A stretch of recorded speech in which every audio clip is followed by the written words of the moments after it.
दोस्तों जरा सोचिए, एक ऐसी दुल्हन जो एक दो नहीं बल्कि पूरे 25 के 25 लड़कों से शादी की है। जरा सोचिए, आपकी शादी हो रही है, मंडप सजा है, रिश्तेदार खुशियां मना रहा है और आपकी नई नवेली दुल्हन आपके साथ फेरे ले रही है। लेकिन कुछ ही दिन बाद आपकी वही दुल्हन आपके घर से कैश, गहने और कीमती सामान लेकर रातों रात गायब हो जाए तो आप क्या करेंगे? लेकिन ये कोई बॉलीवुड की कहानी नहीं है, बल्कि असल जिंदगी का एक खौफनाक सच है। आज के इस वीडियो में हम इस पूरे मामले को खोलकर रखेंगे। हम बात करेंगे कि एक लड़की ने आखिर 25 लड़कों से शादी क्यों की, उसने एक घिनौना काम कैसे किया और सबसे जरूरी बात, इस घटना का हमारे समाज पर क्या असर पड़ेगा। दोस्तों, ये मामला भोपाल का है जो एक सनसनीखेज पैदा करता है, जहां एक महिला जिसे अब लुटेरी दुल्हन कहा जा रहा है, उसने 7 महीनों में 25 शादियां की और हर बार की तरह दूल्हे और उनके परिवार को लूटकर फरार हो गई। बल्कि एक और दो बार नहीं बल्कि 25-25 बार एक कांड की। इस लुटेरिन दुल्हन का नाम अनुराधा पासवान है, लेकिन उसकी चालबाजी और शातिर दिमाग किसी उस्ताद अपराधी से कम भी नहीं है। खबरों के मुताबिक अनुराधा ने सवाई माधोपुर, राजस्थान, भोपाल और उत्तर प्रदेश जैसे इलाकों में 7 महीने में 25 लड़कों से शादी की। इस बार उसका तरीका एक ही जैसा था, पहले शादी, फिर विश्वास जीतना और फिर मौका पाते ही गहना, पैसे और कीमती सामान लेकर फरार हो जाना। लेकिन सवाल यह है, आखिर अनुराधा ने इतने बड़े पैमानों पर धोखा कैसे किया और क्यों किया? क्या ये सिर्फ पैसों की लालच थी या सिर्फ उसके पीछे कोई बड़ा गिरोह काम कर रहा था? चलिए इस कहानी को और गहराई से समझते हैं। दोस्तों, अनुराधा अकेले नहीं थी, वो एक बहुत बड़े फर्जी शादी गिरोह का हिस्सा थी, जिसमें कई लोग शामिल थे। एक गिरोह बहुत ही सुनियोजित तरीके से काम करता था। पहले ये लोग उन पुरुषों को निशाना बनाते थे जिनकी शादी में दिक्कत हो रही थी, जैसे कि विष्णु शर्मा एक ठेला चलाने वाले शख्स थे जिन्होंने कर्ज लेकर अपनी शादी की थी। इस गिरोह के दलाल पप्पू, मीना और सुनीता ने फर्जी एजेंट बनकर ऐसे लोगों से संपर्क करते थे और वो मोबाइल पर अनुराधा की तस्वीरें दिखाया करते थे और कहते थे ये लड़की कुंवारी है, गरीब है, शादी करना चाहती है। और दोस्तों, असली खेल यहीं से शुरू होता था। ये लोग 2 लाख से लेकर के 5 लाख रुपए तक मोटी रकम मांगते थे। शादी के लिए फर्जी दस्तावेज बनाए जाते थे और सवाई माधोपुर जैसे शहरों में कोर्ट में इकरारनामा तैयार होता था। शादी के बाद अनुराधा कुछ दिन तक आदर्श बहू बनने का नाटक करती थी। वो ससुराल वालों का विश्वास जीतती थी, उनके साथ खाना बनाती और सबको लगता कि एक बहुत ही अच्छी लड़की है।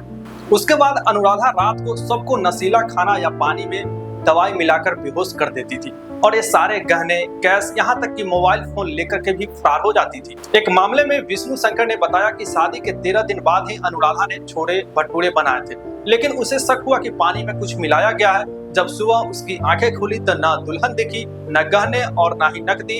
ये सिर्फ एक कहानी नहीं बल्कि 25 परिवारों का दर्द है। दोस्तों, इस घटना को सुनकर आपका खून जरूर खौल रहा होगा।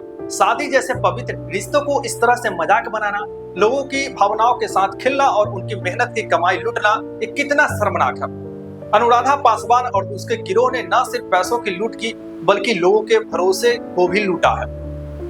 ये लोग जो करते थे वो सिर्फ चोरी नहीं बल्कि एक सुनियोजित अपराध था। अनुराधा ने हर बार एक नया नाम, नई पहचान और नया शहर चुना। वो खुद को गरीब, बेसहारा और कुंवारी लड़की बताती थी और लोगों का सहानुभूति बटोरती थी, लेकिन हकीकत में वो एक ठगी थी जो बिना किसी शर्म या डर के लोगों की जिंदगी बर्बाद करने में लगी थी। ऐसे लोगों के लिए समाज में कोई जगह नहीं होनी चाहिए। ये सिर्फ एक महिला की कहानी नहीं बल्कि एक ऐसी मानसिकता की कहानी है जो पैसों के लिए किसी भी हद तक जा सकती है। शादी जैसे रिश्तों को धंधा बनाना ये ना सिर्फ एक गैर कानूनी है बल्कि नैतिक रूप से भी घृणित है।